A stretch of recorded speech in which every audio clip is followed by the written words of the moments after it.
in a couple of minutes.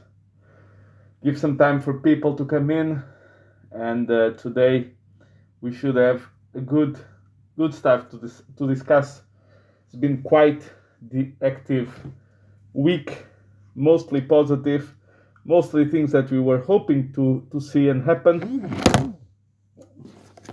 Of course, there's always needs to be some issues here, but let me try it a little bit better.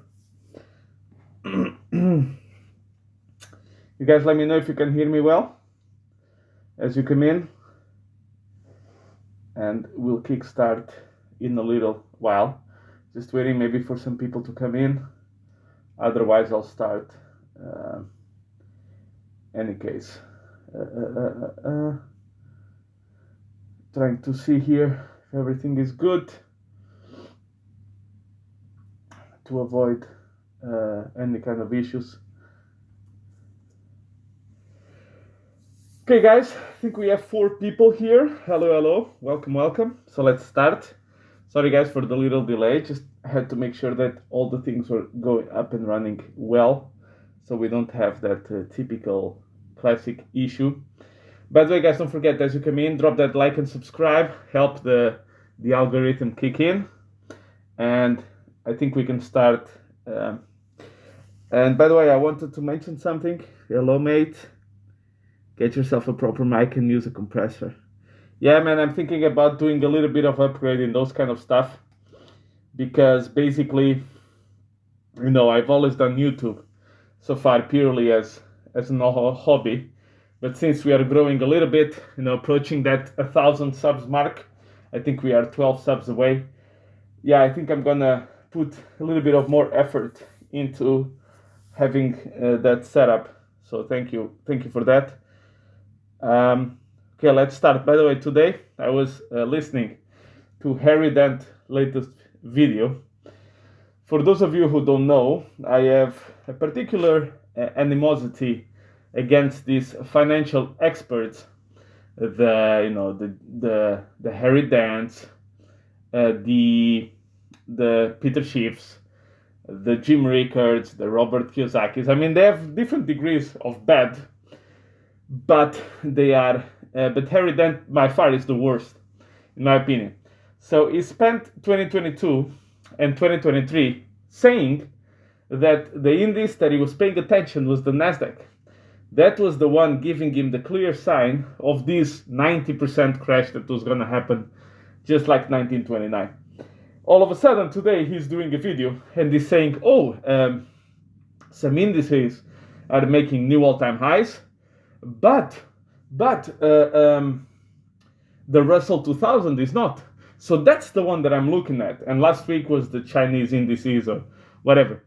So he spent 2 years saying that the Nasdaq was giving him all the signs and knowledge, but all of a sudden now is the Russell 2000 the one that matters. You see, the reason why people say this. By the way, welcome, be nice, and thank you very much for the enthusiasm. Don't forget, drop that like and subscribe on entry.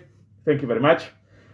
And it's so funny, like this guy has spent 2 years talking about the Nasdaq, and all of a sudden, what matters is the freaking Russell 2000. You see, these people will say anything because their goal, and now again, he's somewhere speaking at the conference.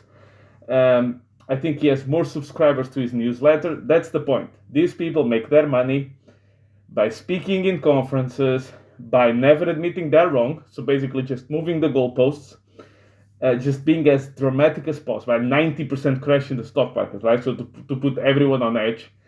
And you see, the reason why I fight these people and I'm so aggressive towards them is because for new people that come into the market, let's say you just turned 21, 22, you have some money, maybe you had some jobs already in the summer, whatever, and you're going to start to invest. But you listen to these people, you're going to get completely annihilated.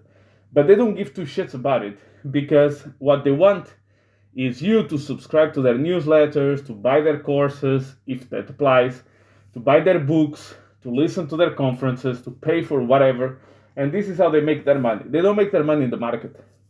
You see, I saw someone on Peter Schiff's X basically, posting charts of the performance of his funds. And I said, oh, finally, someone actually doing something that makes a bit of sense, which is, yes, if you want to see how Peter Schiff is, don't listen to him. Don't listen to him talk, because talk is very easy. Go check, listed funds. Go check the performance on those funds. All of them are down versus inception. No exception. And usually, well, thank you, Abdul. Thank you for the comment. Yeah. I mean, every time that Peter Schiff throws in the party and shouts at people to buy gold tends to top for at least 6 months. So in that sense, if the more excited he is about gold, the worst time to buy it. That's usually how it goes. But he does the same as the guys on YouTube, on the other guys on YouTube. When do the crypto influencers talk about crypto? About a certain crypto, after it pumps? Or when do they come back and talk about crypto? When Bitcoin is out of the bear market and pushing into the bull market. You see, you remember the time that I disclosed my retirement coins, they were down in the dirt. I mean, they were going down, like the candles were all red. The SEC went after Richard Hart, more red. And here I was, buying, accumulating, DCAing into the bottom, right? So I got this big position in all of those. But I was talking, I even had people in the comment section saying, look, Southern Wealth, I like you, I think you're a good guy, but I really fear that you're going to lose all your money by choosing these coins as your future, right? All of a sudden, ICOSA pumps 700%, X pumps 300%, Pulse Chain pumps 400%, and PulseX pumps 500%. Now, all of a sudden, now everybody likes the coins, now the projects are good, now everything is fine and well with the world again. And this actually went nicely into what I was talking when I started the channel in the middle of the bear market and the recovery year. What did I say? Projects have certain features and characteristics that make them good projects or bad projects. But those characteristics will only be talked about if they are good features. So if a project has good features, that will only be talked about when the green candles come. You see, the features are the features. They are there in good times, in bad times. The project is what it is. It's not being changed on a daily basis. It is what it is, right? And it has certain things that makes it appealing to me. Now, when I see something down 90%, 95%, 93%, that's what I call on sale. So that's the things that I like to see. But unfortunately, people want to see the big fat green candles going like this, and then they want to buy around here at the top. And then, of course, most likely, they pay the price. But I get it, right? So for example, if Pulse Chain and PulseX pump another 10x from here, which I think is very likely, then the project will be even better than it used to be before. Although it's the same project. See what I mean? It's just the color of the charts, of the candles, will tell you the narrative underlying. That's it. You see that with the news all the time.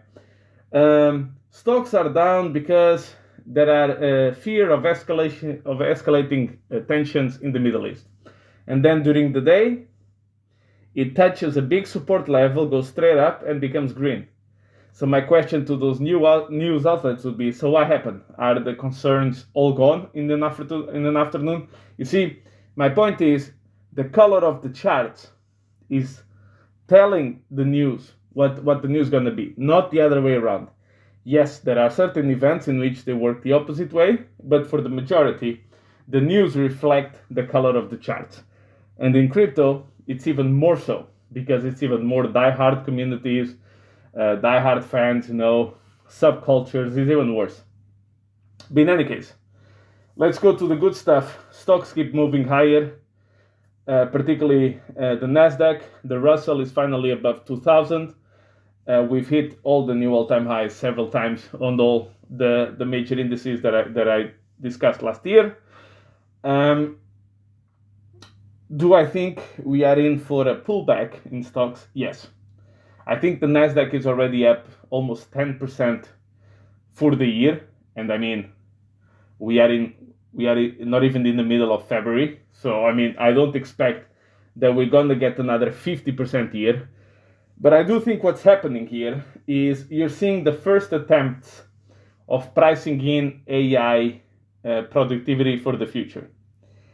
You see, there's something that Harry Dent actually was right, which is we've peaked in a lot of metrics in 2008, 2007, 2008, demographically, spending curves, all of that stuff. And yes, the money printing, the interest being brought down, it's all to incentivize, to compensate for that natural drop. So that part is true. The problem is his conclusion. His conclusion is, oh, we're just going to have the same level of crash as we did in 1929. Now, that is stupid because we no longer have a gold standard. So now we can just print money and print unlimited amounts of money, which means that can you still crash? Yes, sure. I mean, 2022, the Nasdaq went down 40%, but you come back quicker. You never crash that much. I mean, the best example that I can give you, I think that you'll visualize this. Did Bitcoin ever had a bear market? Answer is, depends. In US dollars, yes. In Argentinian peso, no. See what I mean? So it depends on if you devalue the currency here, the denominator, then the numerator will, even if it goes down, it's going against the currency that is getting devalued. Now, fortunately, our currency is the dollar, etc. They don't get devalued as quick as all the others, like the Zimbabwe dollar and all of this stuff. But they follow the same pattern. Okay, so they follow the same path. So that is the issue with the conclusion. You cannot have the same level of events of 1929 when you had the gold standard, meaning you couldn't print money, otherwise you had brutal inflation very quickly. And they compare it like with 2020. I mean, there's no connection. I mean, not even in the way of trading, the volume of trading, the amount of people trading, the level of institutions. There's no, it's night and day.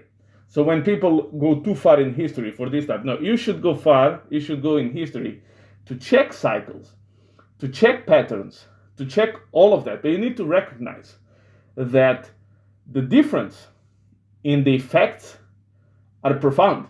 So that's the key. You see, it's very easy for me to come here and say, this is bad with the economy, that is bad with the economy, oh, the Federal Reserve did this bad, oh, those guys did that.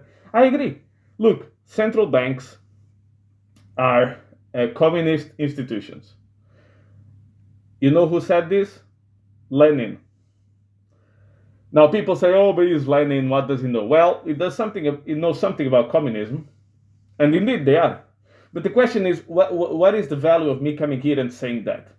Now, how to personally profit from it? Now, that's the key. That's much harder. You see, it's very easy to say, oh, that is overvalued, and that is bad, and that's gonna, yeah, okay, but what can I do, right? That's the key. That's why they never tell you. When governments move to central digital bank coins, do you think it will be a negative effect on our crypto space? Look, pretty much all the currencies nowadays are already digital, right? I mean, what do you have in terms of cash, like physical cash? You have what, 1% is cashed, all the other things are digital. I mean, in China you already have digital currencies. Crypto still did new all-time highs. It all depends on the pricing. It all depends on the devaluation of the currency. Now, the format of the currency is a bit irrelevant because let's say, for example, the US became a bit anti-crypto for a while. What happened? China reopened crypto via Hong Kong, and Russia went strong into crypto, and so did some countries in the Middle East. The other way around, when the US was very pro-crypto, China was against it. So that's the point. So you always have, the world is not uniform.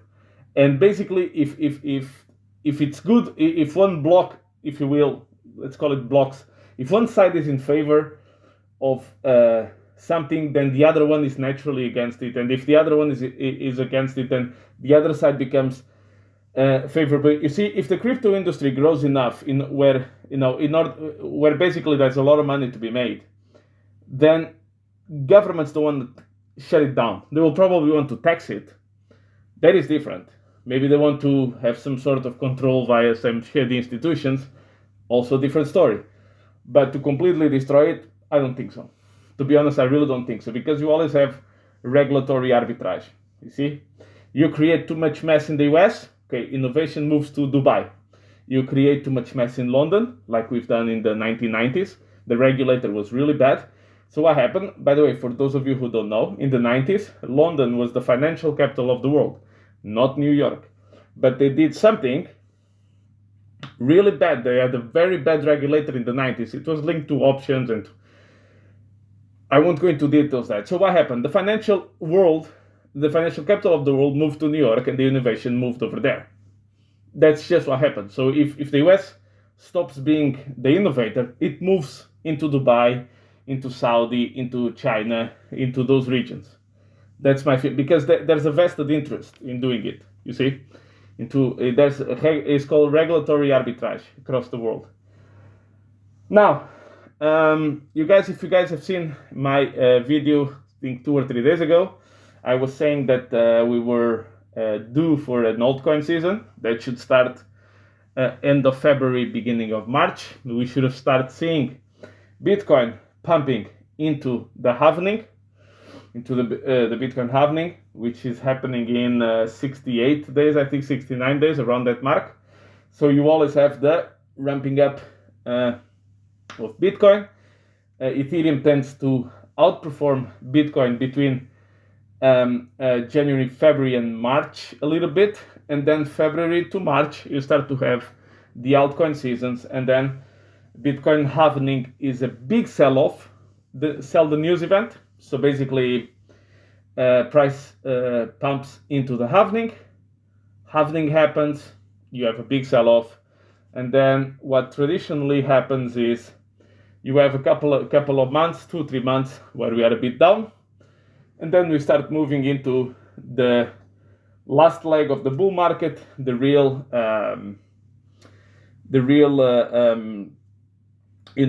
pumps. Then you start to see the euphoria. This is when you start to hear rumors that all the countries in Latin America will now have Bitcoin, like El Salvador. Mars will have Dogecoin, whatever. All this kind of stuff starts to happen. You start to see Super Bowl ads. You start to see, all sorts of craziness. Crypto will never go down. This time it won't go down because we have the ETFs. But you start to see all of that. But that is still far away. So let's take it step by step. It was good to see the pump in Bitcoin today, which is what we wanted to see. That just means we are on target with the cycles. That's all it means. So I'm still surprised that so many people get so in shock. We are literally repeating 2015 so far. There's no big difference. So, but in any case, I guess people always get a bit surprised with this. Paid in full. About on your opinion on staking X. Appreciate the videos. Okay, so for those of you who don't know, you can stake X from 1 day to 5,555 days, which is about 15 years. The more you stake, the more you get, just like in a savings account. Basically, the code is programmed to inflate 3% per year. 3.69% per year max, but because only 10% of people stake, that's where the average return comes at, the average APY comes at 40%. Now, my opinion about staking X. Look, it depends a lot on your situation. So for example, if your focus is mostly short term, if you think that in 10 years maybe crypto is not around anymore, then staking for 10 to 15 years seems kind of reckless to me. So how to do this? What I'm doing is at the moment I have mostly liquid, And the reason for it is because X is a cycle 2 coin. Now people say, oh, but PX is only here since the fork in May. Well, yes, but the community is the same. So for all like the memories of the bear market, the nightmares, they're all the same. So I do think X has very strong potential, but at the same time, it is a cycle 2 coin. And this is a reality. I mean, you look at all the coins that we've ever had, cycle 1, 2, 3, 4. I mean, it becomes very apparent what happens to those returns at some point. But X went down a lot. So here's my opinion, and this is what I'm doing. At the moment, I have mostly liquid. It's about 80%, 75, 80% liquid. And then what I do is I do staking ladders. So one stake for 6 months, one stake for 1 year, one stake for 2 years, one stake for 5, 10, etc. So in my opinion, this is me. I mean, I don't know your situation, but basically staking 15 years in one single tranche, that seems a bit stupid to me. I mean, you should, there's also value in money, which is linked to flexibility, in my opinion. So you don't need to do all of that. Let's say, for example, I wanted to also have some, like a savings account for my daughter when she grows, to become 18 years old and so on. So that way I can do a longer stake for that. So that's what I'm doing. I mean, I think if you believe in the project, if you think the project will be here in 15 years, I think it's a good idea. I think also there's something to be said about flexibility of money. So to me, I don't want to be tied up, too much and in one single timeline. So I would like to have shorter term, medium term, long term. Just like with I would say with any other assets, right? I mean, even the people who love bonds, right? You should always have shorter dated ones and you should have medium term. So let's say you get to retirement and you're like 60 years old, right? So, you should probably have more money in bonds, particularly if they're paying you 5%, depending on how much money you have.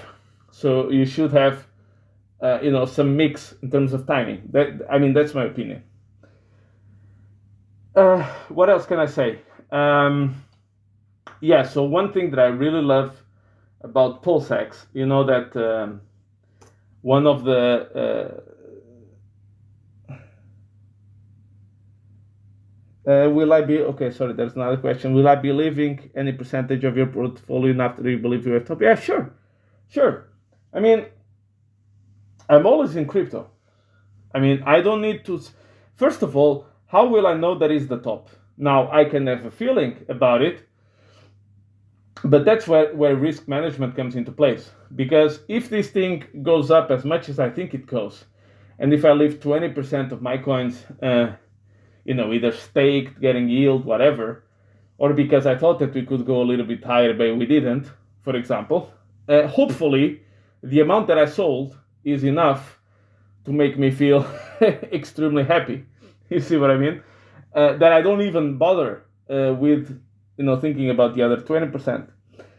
Also, it's a percentage that I'm planning to leave, because what if the cycles have broken and we no longer have the 4-year cycles, and now we just go down 30-40%, and the bottom is hit. Maybe this time around they print so much money that Bitcoin stops at a 50% drawdown instead of 80% fall. How do I know? I don't know. I need to see now, because I think what's going to happen, and this is something I also wanted to discuss. I made a prediction which is quite controversial. I predicted that the Fed funds rate will be negative before the end of the decade. That's what I think. Think about it. I'm saying that at a time that we are at 525, 525 basis points, or 5.25%. Think about what I'm saying. I'm saying that they're going to go negative, which is something that has never happened in history. If that happens, then maybe that will have an impact on some of these cycles. I don't know. Wait and see, right? There was a legitimate question this time around, which was, okay, What will crypto do with high interest rates? Because crypto only existed at a period of low interest rates. I was saying the economy will adjust and we'll still have a bull market. But there were a lot of people who didn't know that. You see, because most people that are in the investing world, sorry, there's a little bit of a tangent here, but I think it's important. They've been here for the past 15 years. So they remember 2008 onwards, biggest, longest bull market in history, low interest rates, money printing, right? So they were convinced that as soon as rates go up, we cannot have a bull market. Now, this is so stupid, in my opinion, because we've had bull markets in history with high interest rates. So from the start, that theory falls flat. And then we had the biggest bubble in stocks of all time, which was the tech bubble. Because the tech bubble is even worse than the ones we have today. Because what we have nowadays mostly is concentration at the moment, concentration on a number of stocks. Yeah, but those stocks are powerful as hell. I mean, in the 90s, we're talking about companies that just started, IPO immediately, no earnings, no income, no nothing, and that's it. And they had valuations you couldn't believe. You're talking about 100 times earnings, stuff like that. And the interest rates were high. So that one we already moved out of the way. Can we have a bull market in crypto with high interest rates? I think so. Can we have a bull market in stocks with high interest rates? We are hitting all-time highs. As we speak, we are officially in another bull market. So, yes, answering your question, sorry, it took me a little bit, but I tried to bring up a few different topics as well. Yes, I will always leave something in crypto. I really like the space. And to be honest, I'm starting to appreciate the bear market quite a lot, because it's really where you build your positions for the beauty of the future. But it's tough, huh? I mean, it's difficult. As I said, crypto is typically 3 years of pain or 2.5 years of pain, half a year of suspicion, and 1 year of happiness. That's it. And people think they make the money in the happiness stage. No, they make the money in the depression stage, when nobody wants to invest. That's where you make the money. Not when you go chase something that went up 100-fold, right? Now, when it comes to Pulsex in particular, that would be the one that I bought the heaviest, just because it was the one that was sold off the most at some point. And I always thought, okay, if this project's going to succeed, you need a lot of activity in the network. Once that activity picks up with the buy and burn function in the coin, I mean, it is, that buy and burn is completely crazy.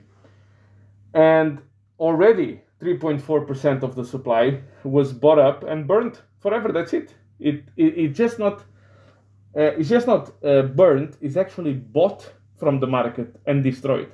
So to me, that was quite a powerful story. And I thought, or at least I hope, that maybe one of the narratives for this cycle would be that,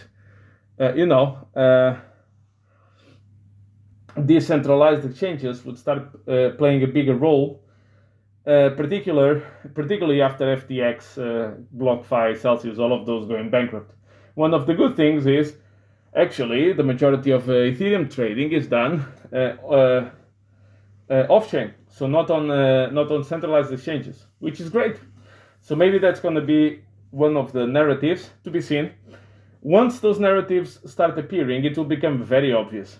You'll see all sorts of similar coins doing extremely well. So it will be fairly easy to do it. I mean, I'll always like to allocate small percentages, to this and those coins that I don't know that much. One of those that I have is PulseSpot, which is doing fine at the moment. But the point is, I call it the lottery tickets for a reason. Now, what I wanted to say. Once again, for this year, biggest volatility, I do still expect some volatility to kick in. I do expect the first rate cuts to come probably in Q2. I think the Powell recently said that Q1 is out of the question. Yeah, that's what I thought. So Q2 will probably be the one. I think next week we have some inflation numbers. And regarding inflation, I was giving an example in which, and it was funny because I was just seeing in the Financial Times the other day, I think yesterday or 2 days ago, where basically it was on the front page. China is dealing with the worst deflation over the past 15 years. See, this is what I was talking about. China, by the way, for people who don't know, China is back to printing and back to stimulus since June or something of last year. And they've been stimulating, printing money, lowering rates, blah, blah, blah, and they're facing deflation.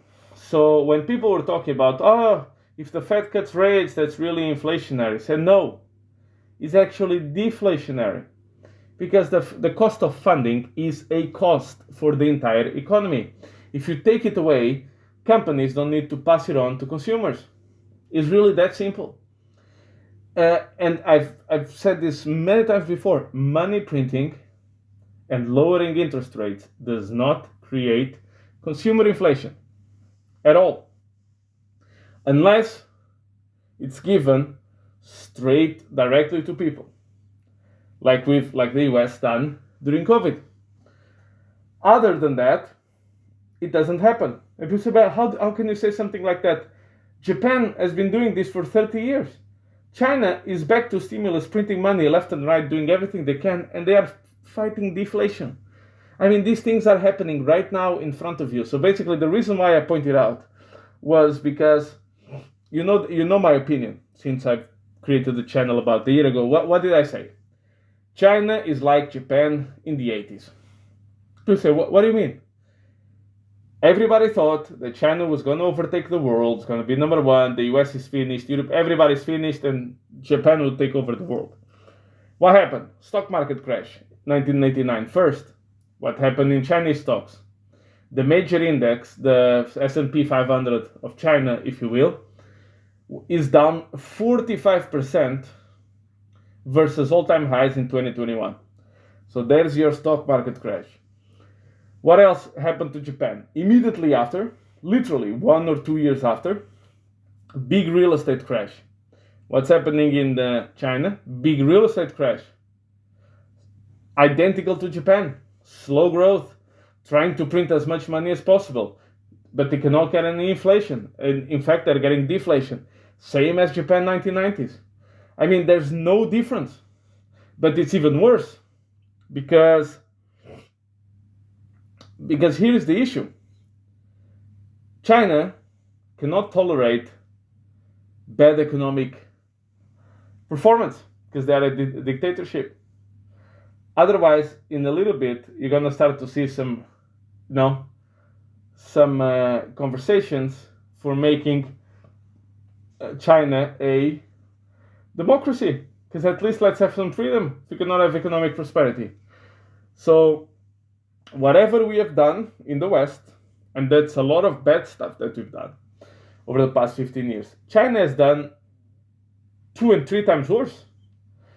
And also, nobody immigrates to China. I mean, okay, sure, you're going to find some businessman with a very good deal that will probably do it, but in general, you don't have migration to overcome the stupid one-child policy idea that they had that completely decimated the demography, the quality of the demographics in their population, and they're going to pay the price. So I'm seeing here, thoughts on tax coins that burn and pay dividends. My favorites are Vortex and Pulse Reflections. Yeah, I mean, it depends always on the mechanism. So, for example, is it automated or do you have admin keys involved? Are they increasing the supply and paying you the dividends like a staking, or are they actually deflationary? To be honest, I would need to check those two projects. I am not so familiar with, so I prefer, when I don't know something, I always tell you guys also that I don't know, right? So I never The reason I'm very careful with the coins that I talk about, and I make this clear distinction between, lottery, play money, whatever happens, and retirement coins. Because on the retirement ones, I spent hours, infinite. I mean, I don't even know how many hours I spent. Probably weeks and weeks and weeks and weeks and weeks of research before I got to those. So I'm very confident that those won't break down. Those won't steal your money. Now, those can still fail. For example, one company starts and it goes bankrupt. Is it a scam? No. It's just an unsuccessful business. Like, we throw scam too easy in the crypto space. Like, scam. No. Maybe this coin just didn't do well. That doesn't mean that, like, nobody was stealing money. No, it's just sometimes things just don't work out. So that's why I'm very careful with the coins that I talk about. Because, well, number one, I don't give financial advice to anyone, so that's key for everyone to understand. And then number two, I always feel bad if somebody, for some reason, feels enticed for some of these coins, and then somehow they get completely screwed. So I'm always very careful about the ones that I talk about. Now, to finish the live stream, I'd like to say a few words about Zen. I was asked about what I thought about a potential trade from Zen. Using Zen, maybe increase your bags. And because minting was extremely expensive, so it was easier to just straight up buy it on Ethereum. Look, Zen was created a little bit as a vampire project on our community, on the Pulse chain, PulseXXX community. And so there's always a bitter taste. You see, for example, Hydron and Icosa is created to build on X. Of course, I'm sure that Alex, the founder of those projects, wants his coins to do extremely well. But there's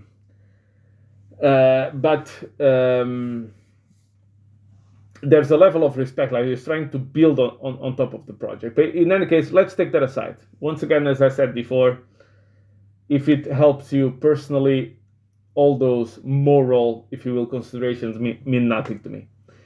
Now, X is down 99.9999999% from its peak, and has been doing nothing but put in all-time lows. Now, here's what I'm going to say in general. We've seen in the past Zen pump, 10x or 15x. And I think there's potential for that to happen because that community is real. That community still exists. So I would say it satisfies certain of the conditions that you'd like to see in crypto projects. Now, reason why I would consider buying Zen would be literally but this is me, okay? If you feel differently, it's up to you. Would be really for a lottery ticket. Like in the perspective of, okay, this has gone down so much now that maybe I put, $1,000 here and this goes up 50-fold and I'm out. Something to that nature. But not as the main part of my portfolio, no. But I mean, that is me. Maybe Zen will outperform everything. Maybe, who knows, right? Who am I to say that it won't? In my opinion, I don't see it. But as a lottery ticket, sure. I mean, why not? We've seen scams go up 1,000-fold. We've seen bad projects go up 500-fold. I mean, anything is possible. So, in that sense, that's how I would think about it.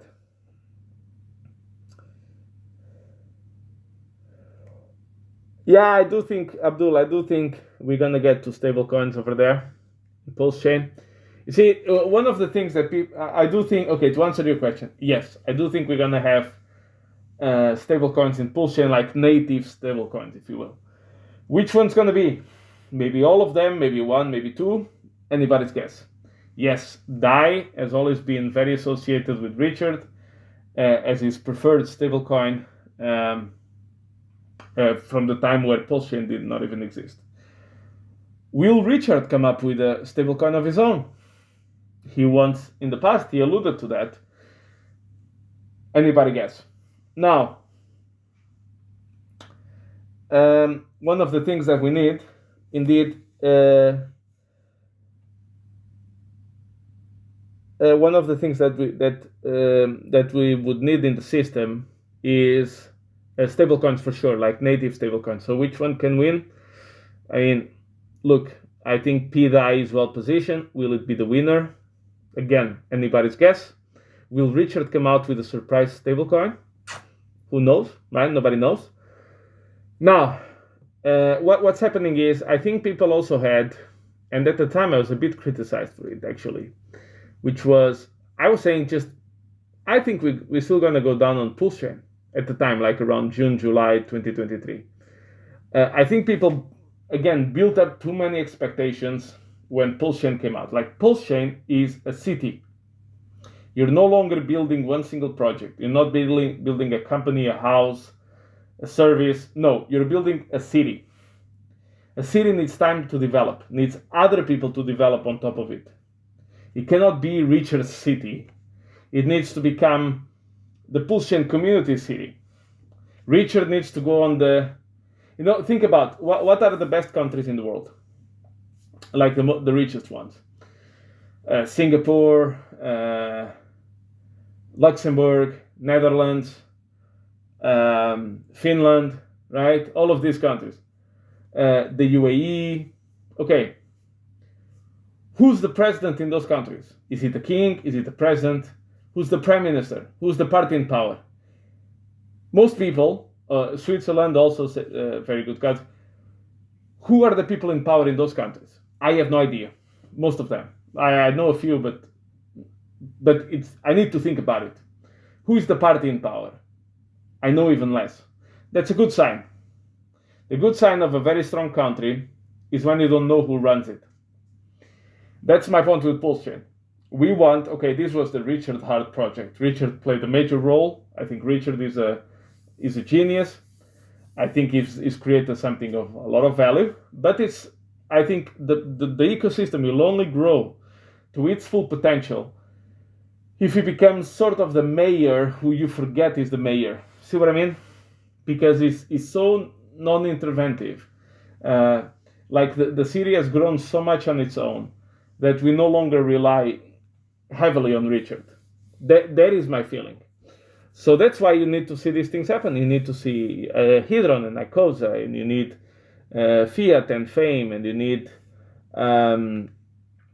you also need the meme coins, right? Teddy Bear, right? You need all of this. You need a casino, Polspot, right? You need the city to grow. Now, a lot of the companies in that city, if I'm going to use this analogy, will go bankrupt, like in the real world. Same thing. Which ones will succeed? Who knows? Right? But there are always good indications of more likely than not to succeed. And that's where the research comes into place. And that's where the hard part comes. Sorry guys, I've missed here a few comments. Love how we're not just chilling coins and giving overview economies and overall financial sectors as well, being honest. No, thank you very much for that comment. Yeah, no, look, if I don't know very well the projects, I will just come out and say it. And I'm always happy to go look for it, look for the advantages, look for the disadvantages. And that's so if I don't know, I'll just tell you. Yeah, because I have nothing to sell you. So in that sense, you can always count on